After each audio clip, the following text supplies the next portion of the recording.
Une fille en héritage, amour, mariage et transmission. Le témoignage, open quote, j'étais une femme mariée, pleine de rêves. Je croyais que l'amour était éternel. J'ai donné mon cœur, mon corps, mes années. Et lui, il a trahi.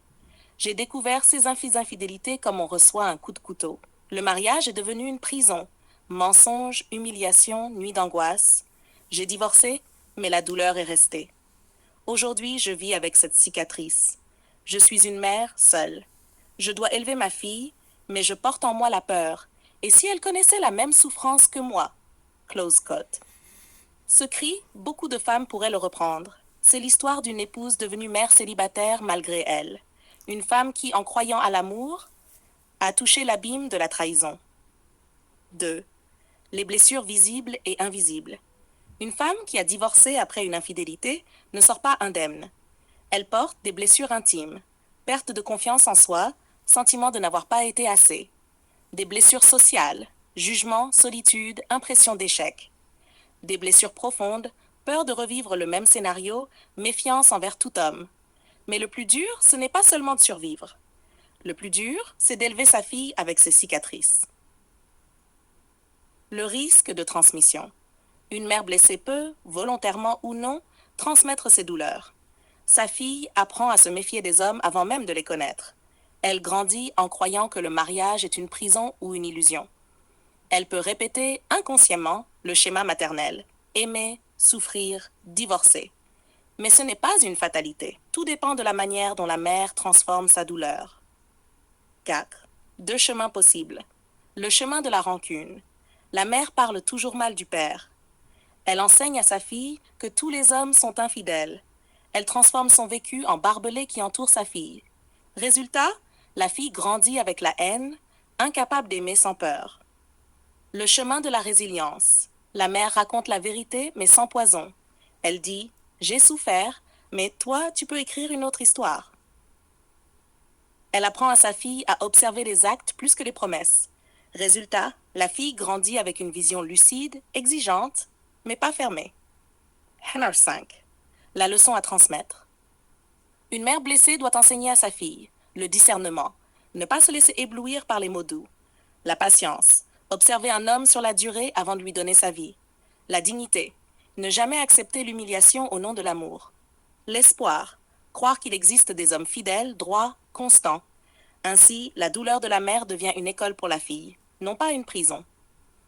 6. Scène théâtrale. La mère et sa fille. La chambre, le soir. La fille, 16 ans, s'apprête à sortir. La mère l'appelle. Ma fille, viens t'asseoir. Il faut qu'on parle. Fille, encore à propos de papa? Non, à propos de toi, de ton avenir. Tu sais, j'ai beaucoup souffert dans mon mariage. Ton père m'a trompée et j'ai cru que je n'allais jamais me relever. Fille, silencieuse. Mère, j'aurais pu t'apprendre à détester les hommes. J'aurais pu t'interdire de croire à l'amour. Mais si je fais ça, je t'enferme dans ma douleur. Et toi, tu ne mérites pas ça. Fille, alors, qu'est-ce que je dois retenir? Que tous les hommes ne sont pas ton père. Que tu as le droit d'aimer, mais jamais d'accepter l'humiliation. Que l'amour, c'est beau, mais ça se mérite. Et que ta dignité doit toujours passer avant ta passion. Fille. Tu crois que je pourrais trouver un homme différent? Mère. Oui. Mais seulement si toi, tu refuses de répéter mon histoire. Voilà comment une femme, malgré son passé, peut transformer son drame en héritage de force plutôt qu'en héritage de peur. 1. Dimension juridique. Quand une femme divorce pour infidélité, adultère, la loi reconnaît la faute conjugale. Mais dans la pratique, en France et en Europe, l'adultère n'est plus automatiquement sanctionné. Il reste une cause de divorce, mais ne garantit pas un avantage financier. Pour l'enfant, le juge privilégie presque toujours l'intérêt supérieur du mineur. Résidence alternée, pension alimentaire, maintien du lien avec le père.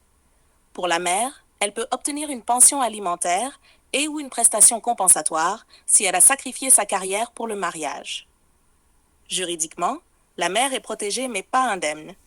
Le divorce ne répare pas la blessure psychologique, il ne fait qu'organiser la séparation. 2. Dimension psychologique et sociologique. Les études montrent que Les mères divorcées développent souvent une méfiance généralisée envers les relations amoureuses.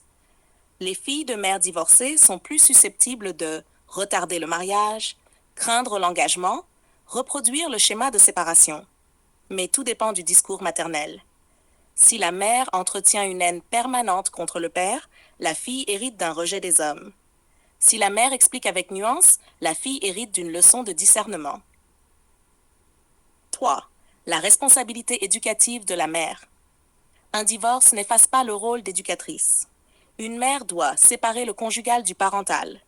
Dire ton père m'a blessé en tant que mari, mais il reste ton père. Ne pas projeter ses peurs. La fille n'est pas condamnée à répéter le même échec. Transmettre une boussole claire. Respect de soi, choix d'un partenaire sur ses actes et non ses promesses. Refus de l'humiliation. 4. Les leçons sociologiques pour la fille. Le mariage n'est plus une obligation sociale, c'est un choix éclairé. L'indépendance économique de la femme est cruciale. Une femme autonome ne reste pas prisonnière d'un mariage toxique. La société moderne pousse à croire à l'amour romantique. Mais la réalité impose de regarder la cohérence, la fidélité et la responsabilité chez l'homme. Synthèse. Une mère divorcée peut, selon sa posture, fabriquer une fille apeurée, méfiante, voire hostile aux hommes, ou élever une fille lucide, indépendante, exigeante, mais ouverte à l'amour vrai. Le droit encadre la séparation. La société influence la perception du mariage, mais la mère reste la première éducatrice. Son discours et son attitude façonnent le regard de sa fille sur l'amour et sur les hommes. Leçon clé. Le divorce est un fait juridique. La douleur est un fait psychologique. La transmission à la fille est un fait social. C'est à la mère de transformer sa blessure en héritage de discernement plutôt qu'en héritage de peur.